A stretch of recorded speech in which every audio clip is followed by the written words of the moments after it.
Hey guys, this is Obsidian coming at you.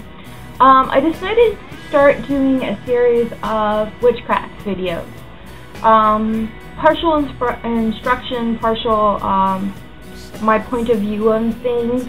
So if people do not agree with me, a lot of this is my opinion, how I see the world and how I take it. So not all pagans are the same, not all witches are the same. Most witches are very eclectic and they make their own paths themselves. You know, of course there are definitely the groups that come together and they follow a tradition and things of that nature. However, that's not the majority of the witches out there. Most of us are solitaires, or they come together in a group after they've been studying the faith for a while.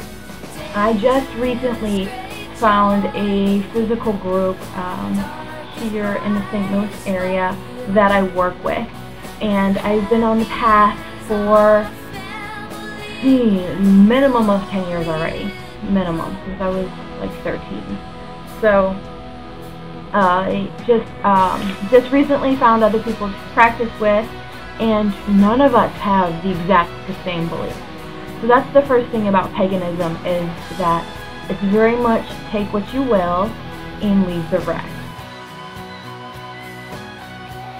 The very first thing that you need to know for this, if you want to start this path, the very first thing you need is to be honest with yourself. If you are not honest with yourself, you cannot take this path. You will end up going in circles and circles and circles and getting nowhere and causing nothing but chaos in your life. Now granted, if you're not honest with yourself, most likely that's what's going to happen anyway. But if you start on this path and you're not honest with yourself, it's going to be a million times fold, because of the energies and the deities and the things that you're bringing into it. And if you're lying to yourself, you're lying to them. So the biggest, most important thing about this path that I can stress is honesty. Honesty to yourself, honesty to others, honesty. Like I said, you cannot function as a witch, as a pagan. You cannot function without being honest with yourself. Because this whole part about this path is working on who you are and working on the things that you need to improve in your life. And in order to do that, you have to be honest with yourself. In order to become a better person, you have to be honest with what your faults are. And the whole reason about joining this path is becoming a better person. You know, depending on what direction you want to go in, become what you feel is a better person, that's another story. But you have to be honest with yourself and honest with your intention. That's the most important thing about this path.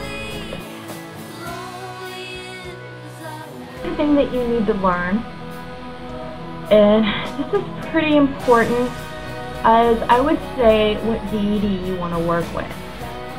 Now, it doesn't have to be the same deity that you work with the entire time that you're on the path. Some people have one, and that's the one that they work with from beginning to end. And then there are some people that will have one for a year or two and move on to a new one. But pick a deity, do your study, and contact them. And it's a faith, you know, this is a faith-based program, okay? The spells and bells and whistles, oh my, that's so much fun. That's not what this is really about, okay? This is a religion. If you just want simple, stupid spells, go watch TV, because that's not what this is about, okay? So thirdly, find a deity that you connect with. Do your research. I personally am connected with Bast. She is my mother deity, and that's who I work with on, you know, a daily, hourly, constant basis, and I have a very strong connection. Been working with her for a very, very long time. I also work with Hecate or Hecate, depending on how you want to say her name. And I also work with Ishtar. So yes, I do work with 3 fertility deities. Things get quite interesting. Rocky loves it, interesting. Yeah. Anyways, So you want to find somebody that, you know, you read about them in a book or whatever, and if you feel like you can relate to this deity, you just pray to them and say, hey, this is me, this is who I am, you know, I would like to work with you. And then generally, if you are attracted to them, they will be attracted to you, and it will be a nice relationship situation, and you just help each other out. It's all about establishing a relationship, okay? Now, there are times when you might contact somebody that is not willing to work with you. For instance, Kelly picks and chooses who she works with. So you can read about her and be like, hey, I'd like to work with you, and she'd be like, smack, you're not ready for me yet. That happens a lot. And it's not a bad thing, it just means you're not ready to work with her.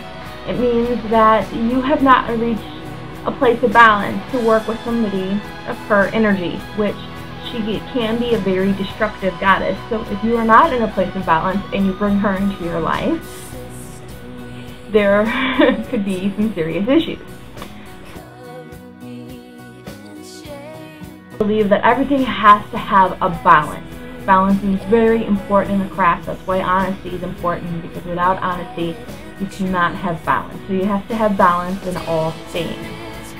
So, and that's a lot of the reason why I personally am not Wiccan, because for me, Wiccan was too light and too happy that I didn't have balance when I was practicing Wiccan, because I need some of that darker energy to balance me out. That's what works for me. I'm not saying that's what everybody needs or anything like that. I'm just saying that's what works for me.